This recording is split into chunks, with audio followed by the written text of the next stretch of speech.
আজকের অনুষ্ঠানে প্রধান আলোচক হিসেবে উনি থাকবেন। তাছাড়া আমাদের বিশিষ্ট কয়েকজন চারজনের উপরে বিশেষ আলোচনা করবেন।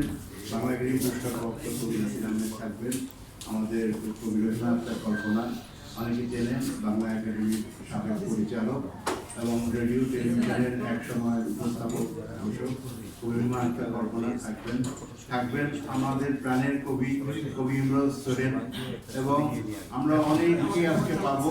আমরা চাই সবাই অংশগ্রহণ করুন এবং আমাদের বৃন্দ আবৃত্তির মাধ্যমে যে আয়োজনটি আমরা শুরু করবো জামান মশাইয়ের নেতৃত্বে। আমরা সেটি শুরু করার পরে আমরা মঞ্চে সবাইকে ডাকবো। আপনারা সুন্দর করে উপবেশন করুন। আমরা চেষ্টা করছি একটু চায়ের ব্যবস্থা করার, পরে আপ্যায়নের ব্যবস্থা রয়েছে। আর আজকের অনুষ্ঠানে সভাপতিত্ব করবো আমি, আমার নাম সালেম চৌধুরী। আর আজকের অনুষ্ঠানে আমরা আমাদের সম্মানিত প্রধান আলোচক সাবেক তথ্য প্রতিমন্ত্রী সৈয়দ দিদার বাপ এসে গেছে। আমি অনুরোধ করবো সবাইকে ওনাকে বরণ করে নেওয়া। আমাদের চিরদিনের নায়ক উনি, কিন্তু বয়স ওনাকে ছুতে পারে না, এবং প্রাণবন্ত, এবং উনি তথ্য মন্ত্রণালয়ের সাবেক প্রতিমন্ত্রী এবং ইতিহাসের একজন রাজপুরুষ।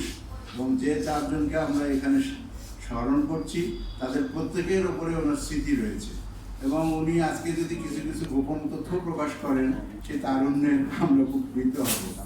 আজকে আমরা আর 10 মিনিটের মধ্যে বছর শুরু করবো। আমাদের উদ্বোধক হাসান আহমেদ সাহেব এসে ঘুরে গেলেন, এবং আজকে আমাদের এখানে সম্মানিত প্রধান অতিথি হিসেবে উপস্থিত হবেন আমাদের বীর মুক্তিযোদ্ধা, অন্যতম রাজনীতিক এবং ঢাকা সিটি কর্পোরেশনের ঢাকা দক্ষিণের সম্মানিত প্রশাসক জনাব আব্দুল সালাম। উনি আসছেন, উনি আমাকে ফোন করেন একটু আগে, উনি আসছেন। তো উনি এসে আগে একটু চা খাবেন। হাসান আহমেদ সাহেব নিচে গেছেন, ওনাকে একটু চা খাওয়াই নিয়ে আসবেন। আপনারা একটু অপেক্ষা করুন। আমরা মাইক্রোফোন টেস্টিং